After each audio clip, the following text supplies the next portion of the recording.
Hello বন্ধুরা, কেমন আছো সবাই? অনেক দিন পর চলে এসেছি আজকে নতুন একটা রেসিপি ভিডিও নিয়ে। হ্যাঁ জানি এই রেসিপিটা তোমরা হয়তো অনেকেই বাড়িতে ট্রাই করেছো বা অনেকেই খেয়েছো, কিন্তু আজকে আমি আমার স্টাইলে দেখালাম। পালক পনির আজকে বানাবো আমি।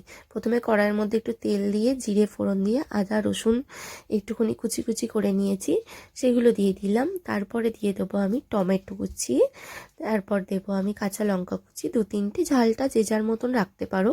আমরা একটু কম ঝাল খাই তাই কম রেখেছি। এগুলো সব ভালো করে ভেজে নিলাম। ভেজে নেওয়ার পর আমি এগুলোকে পেস্ট বানিয়ে নেবো একটা।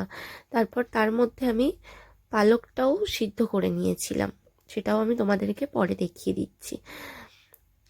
পালকটা সিদ্ধ করে নিয়েছি ধনে পাতা দিয়ে একটুখানি।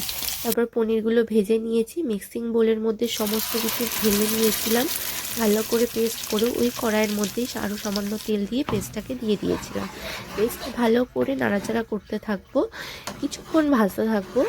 ভাজার পর আমি একটা মিক্সিং বানিয়ে নিয়েছিলাম, যেই মিক্সিংয়ের মধ্যে ছিল টক দই।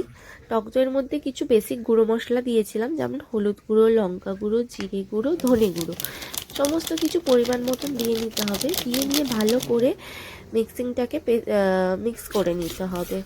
আমি ভালো করে দেখো মিক্স করে নিচ্ছি। মিক্স করে নেওয়ার পর আমি এই পেস্টটাকে ওই যে মশলাটা আমি কষছিলাম তার মধ্যে দিয়ে দেবো। একটু পুরোটা আমি ভালো করে এই মশলার মধ্যে দিয়ে নিচ্ছি।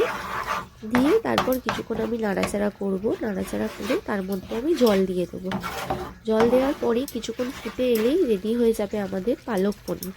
হ্যাঁ আমি রেসিপিটা একটু তাড়াতাড়ি বলে দিলাম, তোমরা একটু ম্যানেজ করে নিও দেখে।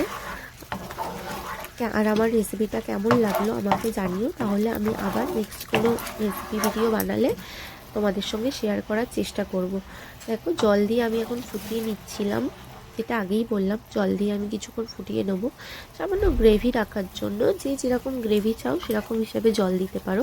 এবার আমি পনিরগুলো হালকা ভেজে রাখা পনির, একদম ডিপলি ভাজিনি, একদম কাঁচা পনিরই দেয় পালক পনিরে, কিন্তু আমি সামান্য ভেজে নিয়েছিলাম। ভেজে নেওয়ার পর আমি পনিরটাকে দিয়ে দেবো, দিয়ে ভালো করে মিক্স করে নেব।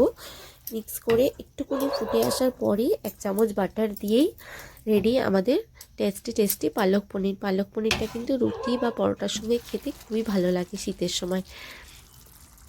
আমার রেসিপিটা কেমন লাগলো তোমরা সবাই আমাকে কমেন্টস করে জানিও। ভালো লাগলে একটা লাইক, কমেন্ট, শেয়ার অবশ্যই করে দিও। অনেক দিন আমি ভিডিও আপলোড করতে পারিনি, এবার চেষ্টা করব নিয়মিত ভিডিও আপলোড করার। Thank you.